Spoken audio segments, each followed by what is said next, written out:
তুমি কখন নীরব কেন? আমার নতুন নাম কি কর্তৃপক্ষ? মানুষেরা নিজ নামে না জিতে বনো বিবি জুড়ি ফুল। আমরা কি আমাদের তৈরি করতে পারি না? আপনার তো ছেলেগুলো তো করছে দেখেন লোক তাকে কেন আমি তুমি করে বলতে যাবো? অবশ্য আপনি চাইলে আমাকে তুমি করে বলতে পারেন। যদি কখনো কাউকে বিয়ে করি তাকেও আপনি করেই বলি। আমার বিয়ের পাত্রটা কোথায়?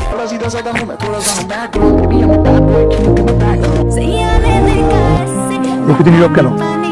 আমার নতুন নাম নতুন নতুন নামে ডাকতে দারুণ লাগে। আপনি মতলবটা কি বলেন তো? মতলব না না, তুমি যখন ভাবছো কিছু না। আমি ভাবছি আপনার মাথা ভাঙ মস্তকহীন দেহের সাথে অসভ্য। তোমার নতুন নাম হচ্ছে সভ্যতা। আবার এই সভ্যতাই সমস্ত নষ্টের গোড়া। তুমি যদি নিশা হতে তাহলে এতক্ষণ তো আমার হাত ধরেই হতো। তার নাম তো দিলে সভ্যতা। বললেন সভ্যতাই নাকি সব নষ্টের গোড়া। নিশাটা কেন হয়? নিশাই তুমি নিশা